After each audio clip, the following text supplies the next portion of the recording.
Dan Dickow here for the Bulldog broadcast on the Field of 68 Media Network. Big time thank you, first off, to all of our sponsors, Danetta Family Law and Associates. They do a tremendous job here in the Spokane area, taking care of all of your legal needs. McGillivray Environmental, based out of northern Idaho, but they do work in western Montana, eastern Washington as well as ICCU for all of your banking needs, personal and commercial. Look them up; they do a fantastic job, as well as Cooney's Thai in North Spokane and Windermere, some of the best Thai food around. So, just want to jump right into it. So Gonzaga is sitting at 12-1 after the non-conference wraps up.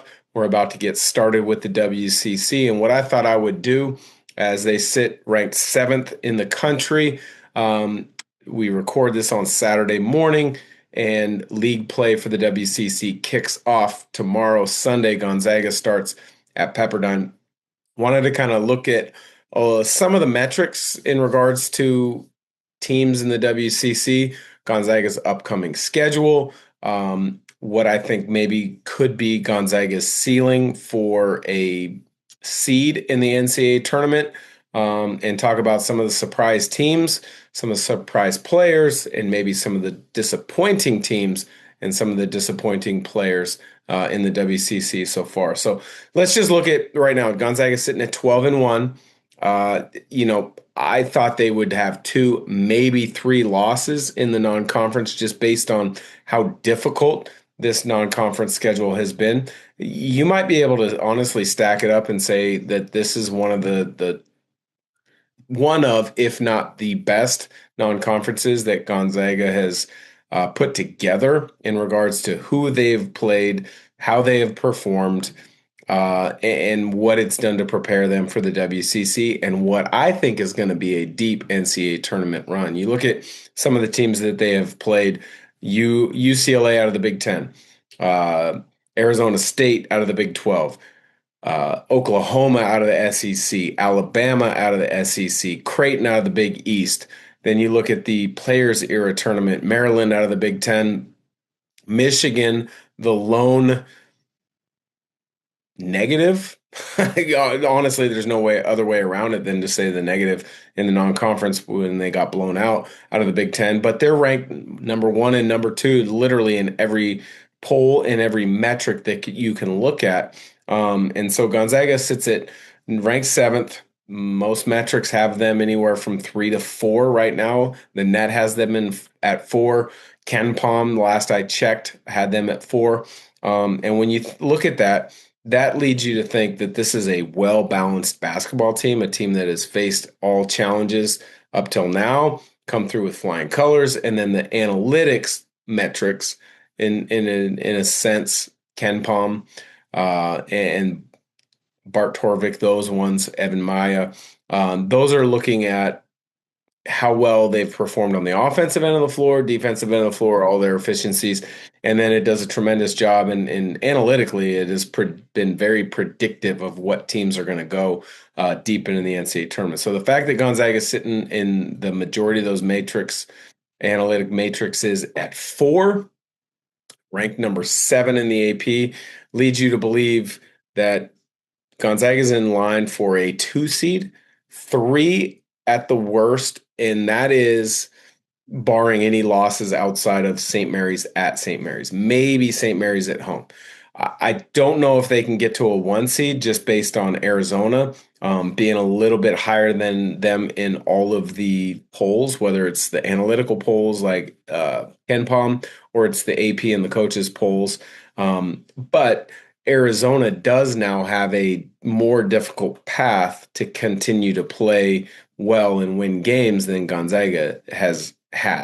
And that's something that we've looked at years and years upon. And that's always been the negative and the slight about Gonzaga is like, hey, you got to do what you can in the non-conference and then really make sure that you get some quality signature wins because you know some of your metrics or your perceived rankings based on the AP or the coaches poll could potentially take a hit once you get into the non-conference because of the strength of schedule in the WCC. Now, that being said, I've always been high on the WCC. I think this year's no different. They've been a top 8 league throughout the whole non-conference in the preseason. And I find that if you look at some of the deeper numbers, the net in particular, Gonzaga's still got a ton of opportunities for quad 1 and 2 wins, which is what Gonzaga continues to need to do and to bolster their resume for the selection committee come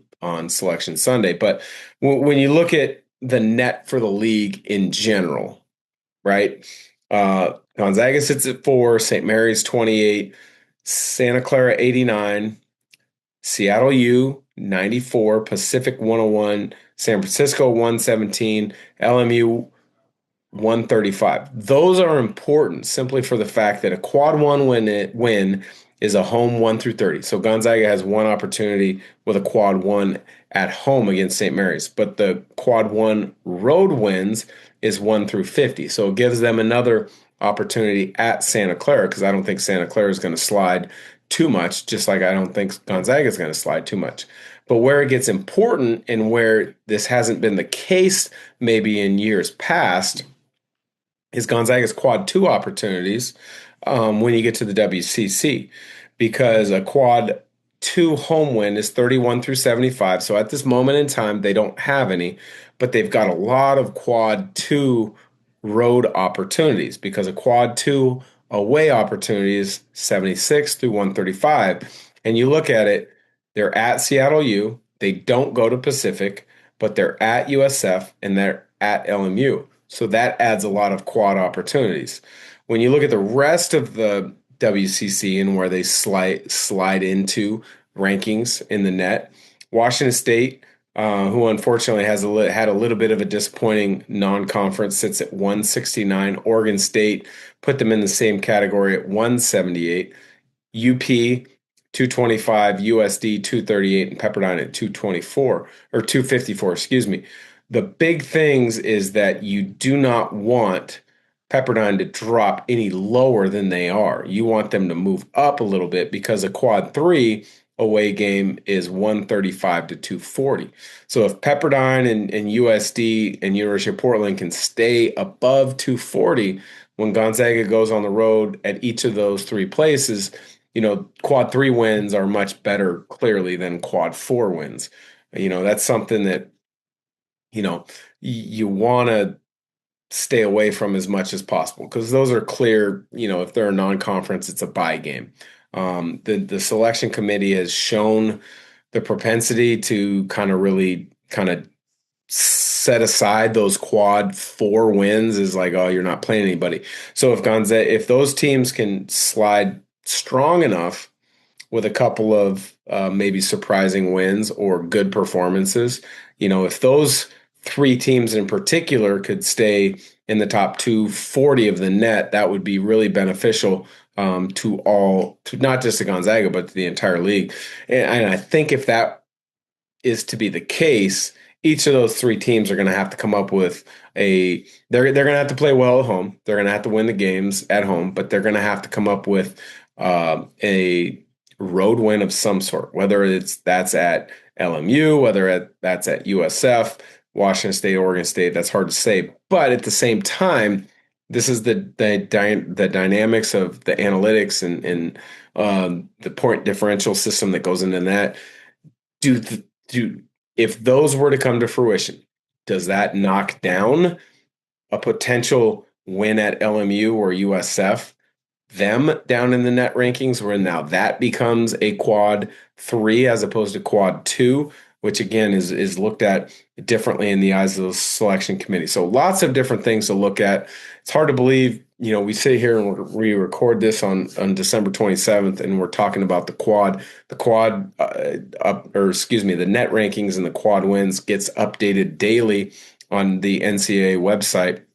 I remember years ago, they didn't start releasing these until the first of the year, and now they're starting to release them as early as mid-November this season. So lots of opportunities there. And when you look at Gonzaga's start of the WCC, They're sitting at, as mentioned, 12-1, ranked 7 in the AP. But you could realistically look at, they could run off the first 8 games in the WCC and position themselves in a really good spot where maybe they could be top 3, top 4 for that in the AP poll before the home stretch of league, where you got to go at Santa Clara, you got to go at USF, you got to go at St. Mary's.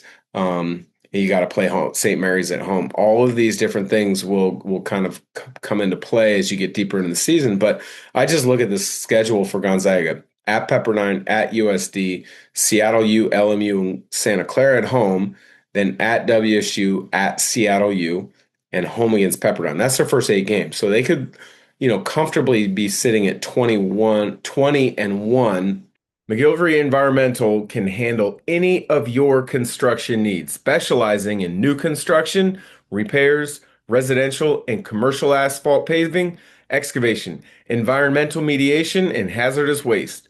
Reach out to Kip McGillivray at McGillivray Environmental today at 208-556-6384 for your free estimate. Big thank you to one of our sponsors, Cooney's Thai. My family and I live on the north side of Spokane, and we absolutely going to Cooney's Thai. Whether it is in person, whether it's takeout, the food is always phenomenal, as authentic of Thai food as I have ever had throughout my travels across this country. Unbelievable service, unbelievable price, unbelievable people that are involved with Cooney's Thai. Whether it's the pad Thai, whether it's the pad CU, whether it's one of their awesome curries, you will be thankful that they took great care of you. Again, Cooney's Thai on the north side. Check them out online today, cooniesthai.com. Whether you want to sit in the restaurant and you have tremendous service or order for takeout, it will be piping hot and ready for you when you show up. Thanks again to Cooney's Thai. The world's leading immersive basketball training experience that combines in-person skill development with digital gamification and virtual competition. At Shoot 360, you will train with our coaches, measure your skills with our proprietary technology, and track your progress on the Shoot 360 mobile app. Shoot 360 Spokane. Unlock your game.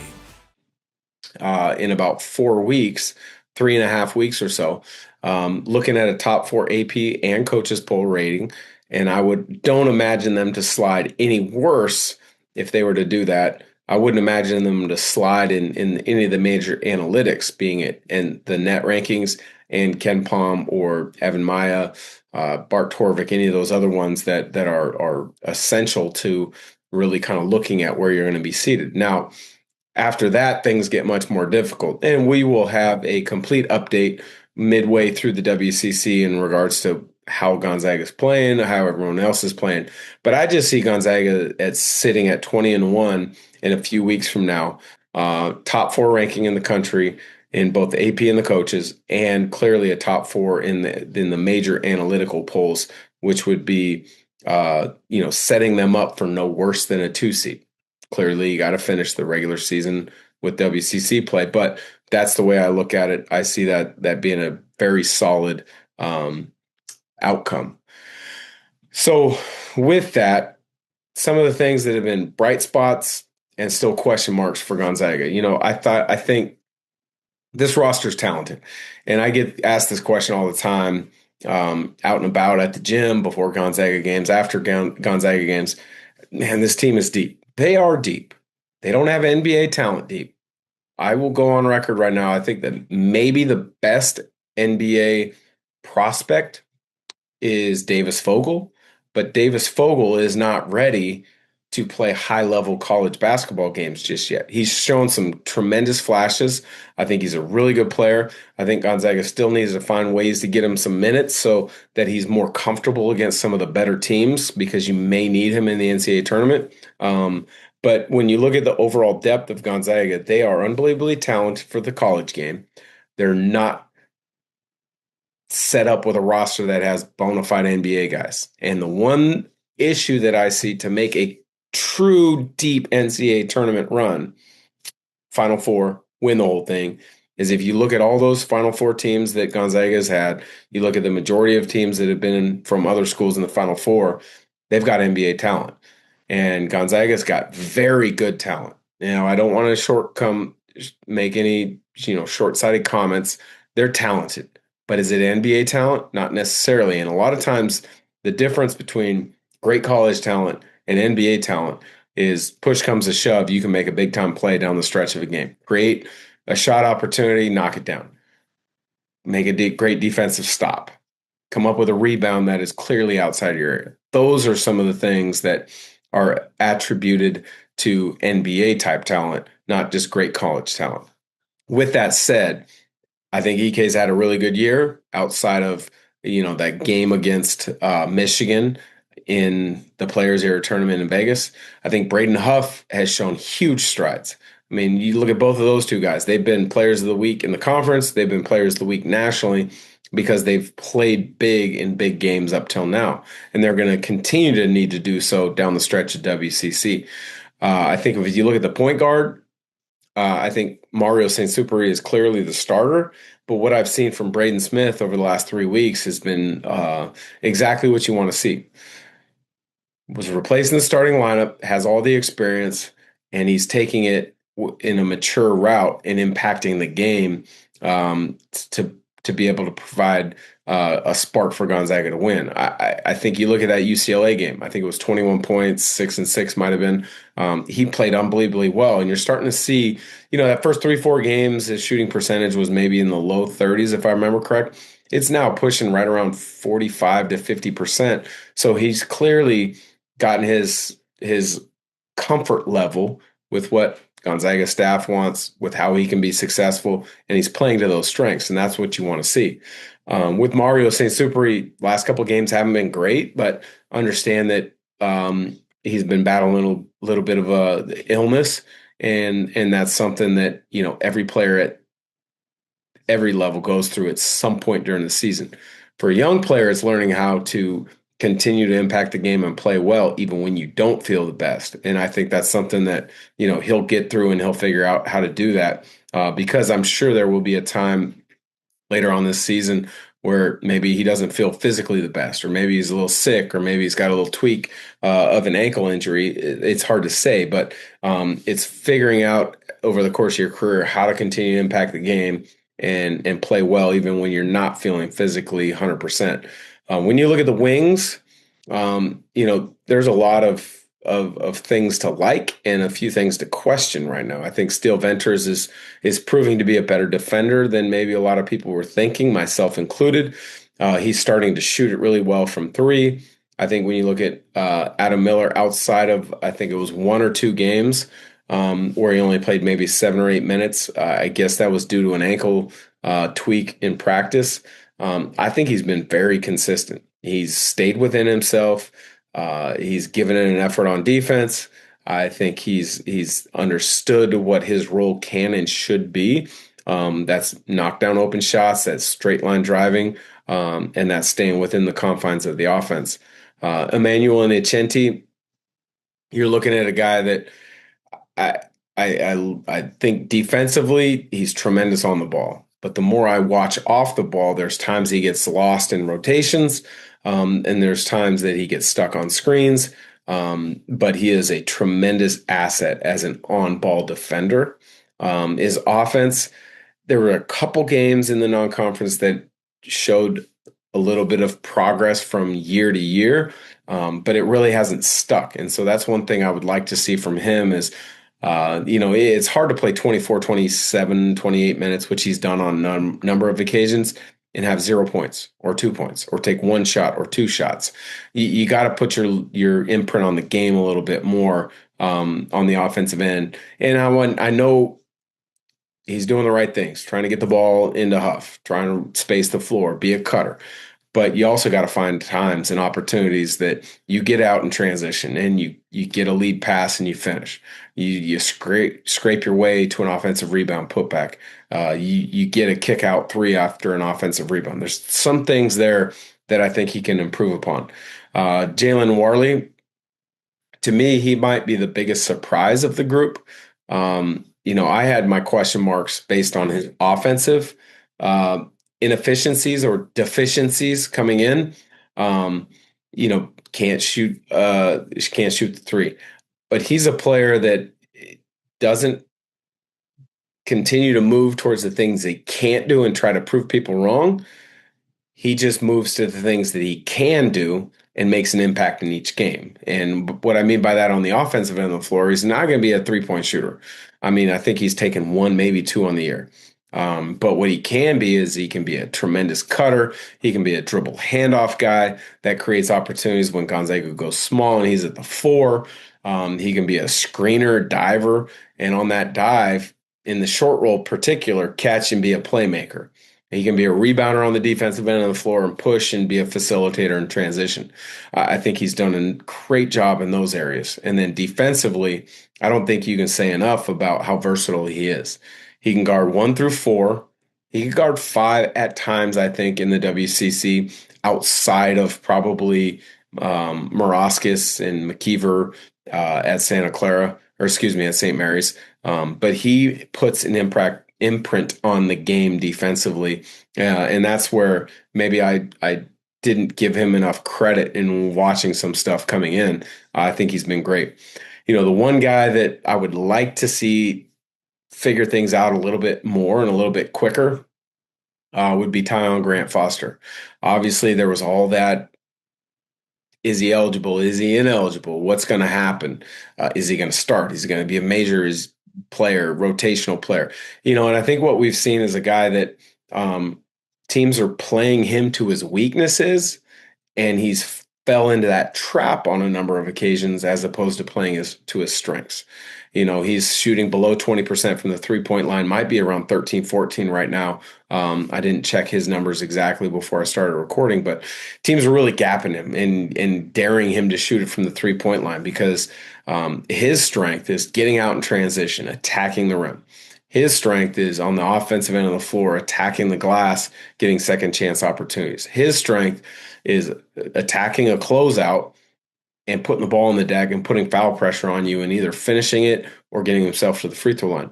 Now, I think there's been a little bit of battle from him to I don't want to say to buy in because he has bought in, but to really play to those strengths time and time again. I mean, he's a guy that, again, 2 years ago was the WAC player of the year, averaged 20 points a game. Many times it can be hard to break out of what your perceived value is in the game. Oh, I'm a shooter. I can do it all on the offensive end. Yeah, but that's not what this team needs. And you can be a shooter when you're a high volume 3-point shooter. If you get 6, you might hit 2.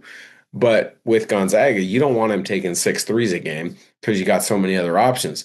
You might take one that's a wide open 3 in rhythm with defensive rotation not getting out to you.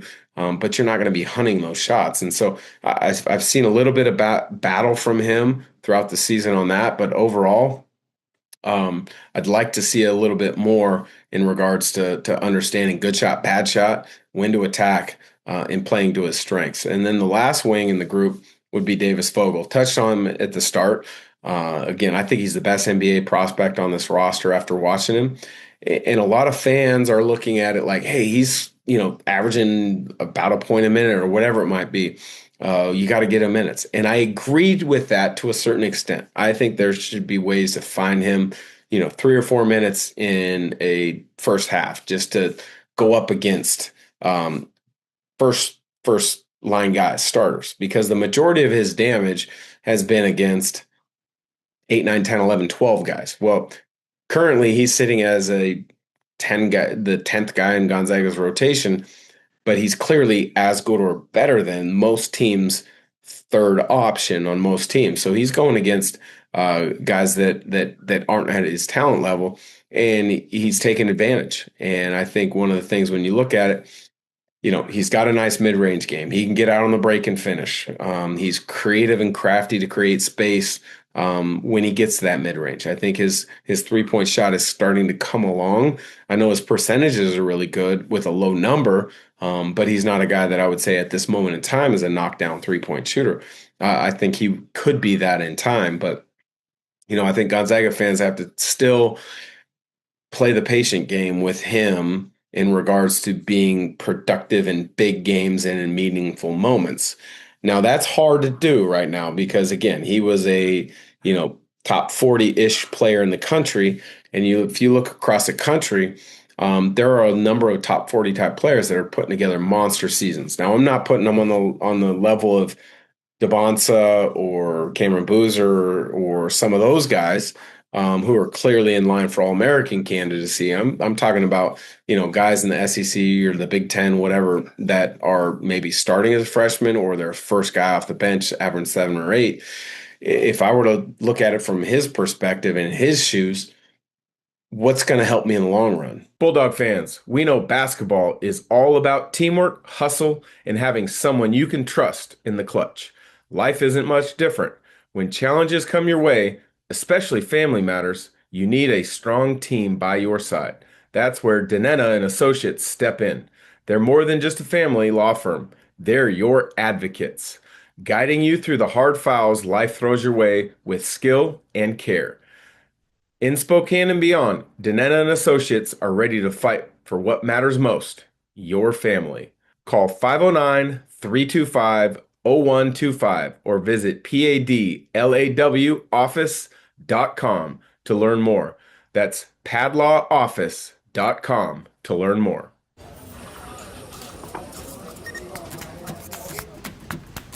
Beautiful.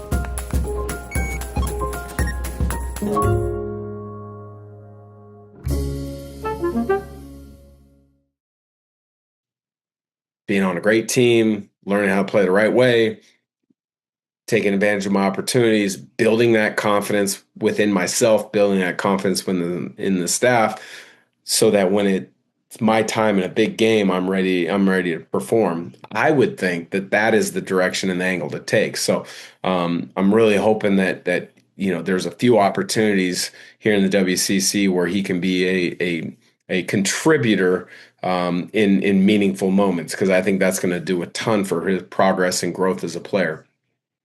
Diani, I think is clearly the 11th guy in the rotation. But when you say that, how are you going to take away minutes from Huff? And how are you going to take away minutes from Ike? You just can't. There's some things that he's done well. There's clearly some things that have improved a little bit from year to year, but still struggles to catch. His hands aren't the greatest at times. Can't finish at times. But I think he's a really good big for the WCC. So, that's kind of my mid-season report throughout the roster. I want to take a big picture look now at the WCC. We look at, where every other team is. We went through their net, but Gonzaga's 12-1, St. Mary's 11-2, Seattle U 11-2, Loyola Marymount 9-4, Pacific Santa Clara 9-4 as well, San Francisco 8-5, Oregon State and Portland at 7-6, San Diego 5-7, Pepperdine 5-8, and Washington State sitting at 5-8. I think big picture wise, I think when you look at it, I think Washington State's clearly going to be better in the conference season. I think San Francisco and Santa Clara should be better in the conference season. But what I wanted to do now was just look at who's my surprise team. Well, I've got two of them. I've got one big surprise, and then one secondary surprise. And the biggest surprise team to me is Seattle U. They're sitting at 11-2 in the non-conference, 94 in the net. I don't think anybody was expecting, this from Chris Victor and his team first year in the WCC. Now, we haven't gotten in the league yet, but they've played a good non-conference, and that's why their net is so good. The two losses they have by a combined 5 points, a couple of the big non-conference wins that they have, they beat Stanford at Stanford. They beat UW at Climate Pledge Arena, which you could call it a neutral site game, but I believe it's technically a home game for Seattle U because they played games at Climate Pledge over the years. But that is a surprise team. And the other one would be Pacific, sitting at 9-4. I had a chance to talk to Dave Smart a number of times last year and then in this preseason. And I had my concerns just simply for the fact that I looked at his roster last year and I was concerned. But then when I watched them play in person and they kind of junked it up and made things difficult to Gonzaga, I realized and I knew he's a darn good basketball coach, knowing that they were playing the way they are with not the talent that you would have wanted them to have last year, and the resume that he came with from Carrollton College in Canada, where he was essentially, the Coach K of Canadian college basketball. 1 year under his belt to learn things as a head coach, 1 year under his belt to kind of put together a roster through the transfer portal that makes sense for him and how he wants to play. And now they're sitting at 9-4 and 101 in the net. Do I think that's going to necessarily hold? No, but it's tremendous movement in the right direction for Pacific. They've won some good games. They've also played at times the right schedule. I mean, they played games that maybe the outsiders thought that they would lose, but he thought they could win. They scheduled them. They've gone out and they've produced and played well. Finished their non-conference with a big loss on the road at BYU. But when you look at BYU, they're pretty darn good. And that trio of wings, DeBonsa, Saunders, and Wright are difficult for anybody to match up with. So Pacific would be my second surprise team. When I look at disappointing teams, take this with a grain of salt because there's two of them. And I say disappointing with the first team, and that would be USF sitting at 8-5. They lost a close one to Memphis. They've lost a couple others that, if you get those back, they could be 9, 10, 11, 11-2 potentially, or even sitting at 10-3. And instead of their net being at 117, maybe it's about where it's been over the last couple of years, low 80s, upper 70s, 80s ish heading into league, and then they become a team that's really looking to make some noise and really crack into that top three. I mean, they've been a 3-4 have been Santa Clara over the last couple of years, but could they solidify themselves at 3? Maybe make a push and a run at St. Mary's. So they've been a little bit of a disappointment. And the other one, very similar, would be Santa Clara. They went out and scheduled really well, sitting at 9-4. I had them in a game earlier this year in Palm Springs at the Acrisure Series. I wasn't quite sure what to expect, but I like this team. They've got tremendous size. They shoot a lot of threes, and they shoot them at a good clip. They're tough defensively. They're well coached. If you could have snuck out 1 or 2 more wins in that non-conference and been sitting at 11-2 or 10-3, now the league would really be feeling good about themselves. And instead of them sitting currently in the net at 89, who knows, maybe they're in the upper 60s or 70s. Excuse me, all of these things that us analysts like to look at and say the what ifs. Well, if some of these teams that we've talked about just could have won 1 or 2 more, these net rankings would really be beneficial to Gonzaga and St. Mary's as they're looking at seedings.